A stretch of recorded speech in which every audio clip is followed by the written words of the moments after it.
Thiruvananthapuram rural SP ആയിരുന്ന D ശില്പയുടെ ചോദ്യം ചെയ്യലിലാണ് Sharon വധക്കേസിന്റെ ചുരുളഴിയുന്നത്. Case അന്വേഷിച്ച ക്രൈംബ്രാഞ്ച് സംഘം പരമാവധി തെളിവുകൾ ശേഖരിച്ചു. കനത്ത വെല്ലുവിളികളെ അതിജീവിച്ചാണ് കേസിന്റെ ഓരോ ഘട്ടവും അന്വേഷണ സംഘം മറികടന്നത്.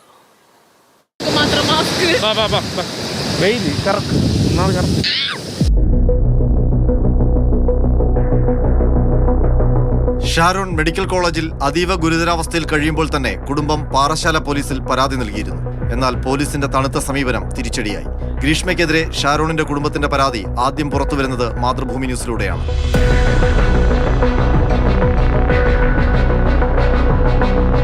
പിന്നീട് വാട്സപ്പ് ചാറ്റുകളും ശബ്ദരേഖകളും പുറത്തുവന്നു. മാധ്യമങ്ങൾ ഏറ്റുപിടിച്ചതോടെ അന്വേഷണം ജില്ലാ ക്രൈംബ്രാഞ്ചിന് കൈമാറി. ചോദ്യം ചെയ്യാൻ ഗ്രീഷ്മയും കുടുംബവും തിരുവനന്തപുരം റൂറൽ SP ഓഫീസിലേക്ക് വിളിക്കപ്പെട്ടു.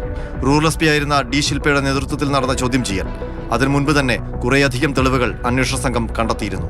ഇത് മുന്നിൽ വെച്ചുള്ള ചോദ്യങ്ങളിൽ അധിക നേരം പിടിച്ചു നിൽക്കാനായില്ല. ഗ്രീഷ്മ കുറ്റം സമ്മതിച്ചു. കഷായത്തിൽ കീടനാശിനി കലർത്തി ഷാരോണിനെ കുടിപ്പിച്ചു എന്ന ഞെട്ടിപ്പിക്കുന്ന വിവരം പുറത്തുവന്നു.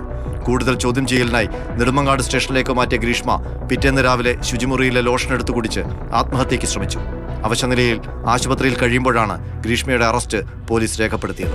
അതിവേഗം തന്നെ അന്വേഷണ സംഘം തെളിവെടുപ്പും ആരംഭിച്ചു. ഗ്രീഷ്മയുടെ അമ്മാവൻ നിർമ്മൽ കുമാറുമായി നടത്തിയ തെളിവെടുപ്പിലാണ് വിഷക്കുപ്പിയടക്കം നിർണായക തെളിവുകൾ ലഭിച്ചത്.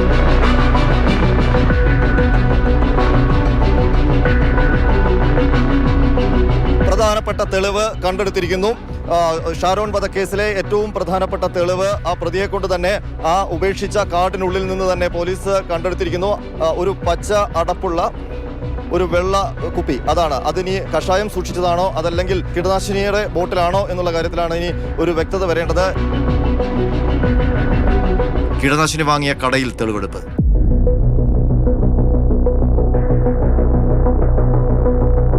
കഷായം വാങ്ങിയ ആയുർവേദ ആശുപത്രിയിലും പ്രതികളുമായി എത്തി.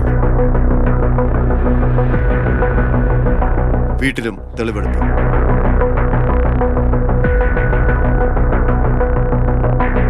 ഷാരോൺ വധക്കേസിലെ മുഖ്യപ്രതി ഗ്രീഷ്മയുമായി ക്രൈംബ്രാഞ്ച് സംഘത്തിന്റെ വീട്ടിലെ തെളിവെടുപ്പ് തുടരുകയാണ്. ഇന്ന് രാവിലെ 10 മണിയോടെയാണ് ഗ്രീഷ്മയെ ഇവിടേക്ക് എത്തിച്ചത്.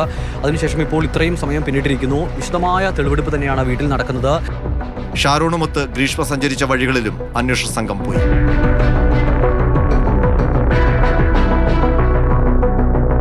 ഗൂഗിൾ സെർച്ച് അടക്കമുള്ള ഡിജിറ്റൽ തെളിവുകൾ കൂടി ഉൾപ്പെടുത്തിയാണ് അന്വേഷണ സംഘം നെയ്യാറ്റിൻകര കോടതിയിൽ കുറ്റപത്രം സമർപ്പിച്ചത്. മാതൃഭൂമി ന്യൂസ്, തിരുവനന്തപുരം.